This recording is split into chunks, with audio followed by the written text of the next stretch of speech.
शहर में बीते कुछ दिनों से अलग अलग देसी शराब की दुकानों और बार में चोरी की घटनाएं सामने आ रही थी। इसी सिलसिले में जांच कर रही गुने शाखा यूनिट 5 की टीम को अहम सफलता मिली है। पुलिस अमलदार अनीश खान को गुप्त सूचना मिली थी कि अरविंद उर्फ बंटी अशोक घनसुरे निवासी कृषिनगर जरीपटका और उसका साथी चोरी की वारदातों में शामिल है। गिरफ्तारी के बाद पूछताछ में दोनों ने लकड़गंज जरीपटका और पार्टी क्षेत्र में बार और शराब की दुकानों में चोरी की बात कबूल की। आरोपियों ने चोरी के दौरान दुकानों से सीपीयू और डीवीआर भी चुरा लिए थे। पुलिस ने कुल 28,000 रुपए का माल जब्त किया है और मुख्य आरोपी अरविंद उर्फ बंटी को जरीपटका पुलिस के हवाले कर दिया गया है। मामले की आगे की जांच जारी है।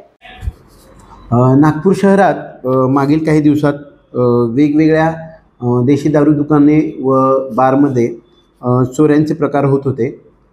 सदर प्रकरणात तपास करत असताना गुन्हे शाखा युनिट 5च्या पथकातील पोलीस अंमलदार अनीस खान यांना त्यांच्या गुप्त बातमीदारामार्फत माहिती मिळाली होती की आरोपी अरविंद उर्फ बंटी अशोक घनसुरे राहणार गल्ली नंबर 3 कुशीनगर जरीपटका हा व त्याचा साथीदार मिळून सदर चोऱ्या करत आहेत।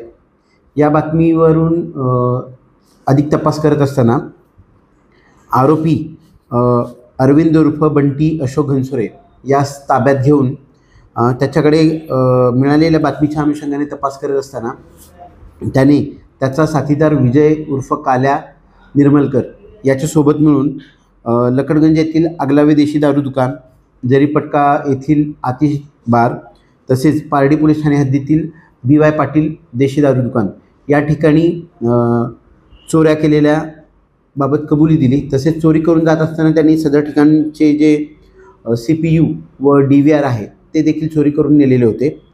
आरोपीकडून रोख रक्कम व DVR व CPU असा एकूण 28,000चा मुद्देमाल जप्त करण्यात आलेला आहे व पुढील कायदेशीर कारवाईकरिता आरोपी बंटी अरविंद उर्फ बंटी अशोक घनसुरे याला जरीपटका पोलीस ठाण्याच्या ताब्यात देण्यात आलेले आहे। पुढील तपास सुरू आहे। सदरची कारवाई आहे ही गुन्हे शाखेच्या युनिट 5च्या पथकातील अधिकारी व अंमलदार यांनी केलेली आहे।